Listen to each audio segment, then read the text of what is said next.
Do you know what? I said I wasn't going to fuss over keeping clean sheets this season because I expected the quality to be much better. But keeping 2 clean sheets in the first four, 7 points from the first 4 games, absolutely would have snapped your hand off for that pre-West Ham.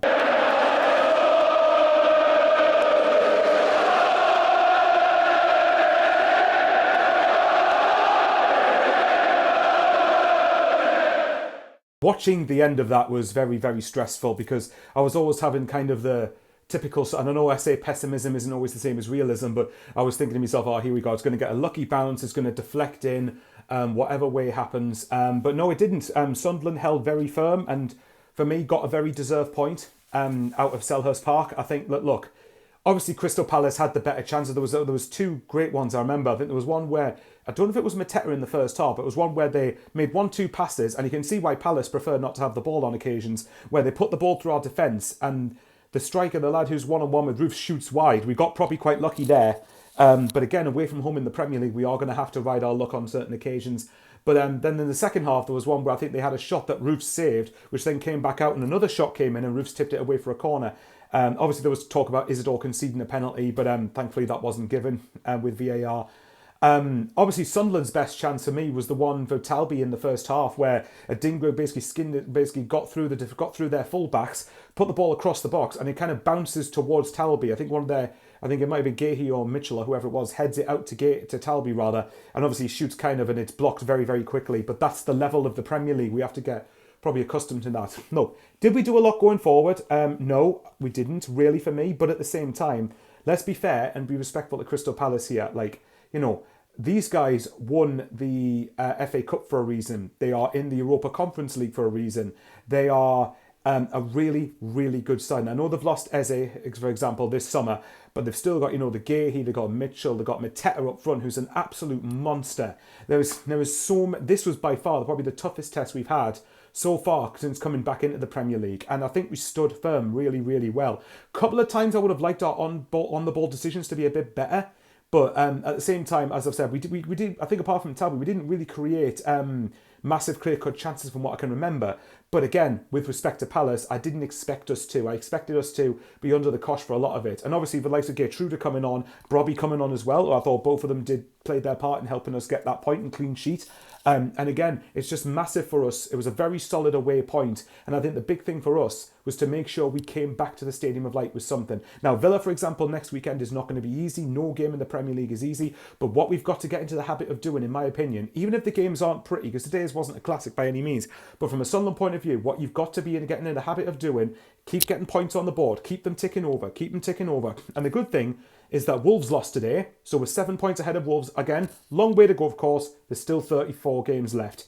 But 7 points ahead of Wolves. We gained a point on Leeds, because obviously Leeds lost at the very end, I believe it was, at Fulham. Obviously, at the time of speaking, West Ham and Brentford are still yet to play this evening. But obviously, by the time some people watch this, you'll know what the West Ham and Brentford scores are, so hopefully they go in our favour. But if not, we've still done really well to get something today. And mark my words, like, Villa got battered off Palace. Chelsea didn't beat them at home. And yeah, I think that you've just got to look at it and say that it's a really solid away point. It's a very solid away point. And as I said before, if we can get into the habit, particularly, obviously I don't want to just rely on getting wins at home. We need to try and get some on the road, but I am realistic. Today's was a game that I said I would have snapped your hand off for a point, and we've got a point, and I'm very content with it. And yeah, it's just very solid. It's a very solid foundation. I just wish we'd got something at Burnley, but that result's the one that's really disappointing for me. But to be fair though, if you'd offered me 7 points, as I said in the intro, from the first 4 games of the season before West Ham, I'd have snapped your hand off for that. And I'd be interested to know how long it took Burnley, Luton or Sheffield United in 23-24, or Leicester, Ipswich, Southampton in 24-25. I'd be interested to know how long it took each of them to get to 7 points in the season. So for me, vital away point, really crucial. Get something on the board. It sets us up for Villa, which again won't be easy. I'd take a point against Villa if I'm totally honest. I know where Villa are in the league, but let's be real. Their squad's not going to be anywhere near down there. And for me, I would absolutely snap your hand off for a point next weekend as well. We've just got to keep going, keep things ticking over. Obviously, we can do a bit more in the final third, but hopefully we'll be a bit better in the final third next Sunday at the Stadium of Light. But yeah, like I said, guys, there's not much more to say. It wasn't a classic game by any means, but I felt like it was a point that was very, very deserved. And I think that we can be quite proud of the effort we put in for that, because as a promoted side, as I've said again, the aim for me is to stay up this season. We need to just keep getting points on the board, keep things ticking over. And I've said before, if you average a point a game throughout the remainder of the season, then you're going to get to probably above 40 points, and there's a good chance that's going to be enough to keep you up. But again, long stretch ahead. Good point tonight. I'm very happy with it. We'll move on to Aston Villa next Sunday. Anyway, guys, look, I've rambled enough. If you're watching the video and you're not subbed and you think I've earned it from you, respectfully, and then hit the sub button. If you have a YouTube account, all you got to do is click subscribe. It's absolutely free. It doesn't cost a penny, as Sean always says. It's a really, really good. It's really, really appreciated. I'm grateful for the level of growth my channel's going through since we're back in the Premier League, where we actually belong. Hopefully for much longer than this season as well. But we'll see. Long way to go yet. But either way, and comment respectfully, particularly if you're a Crystal Palace fan, what you thought.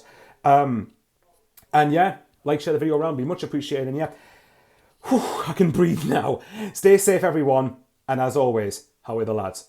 Good effort. Safe journey back to everyone travelling back from London.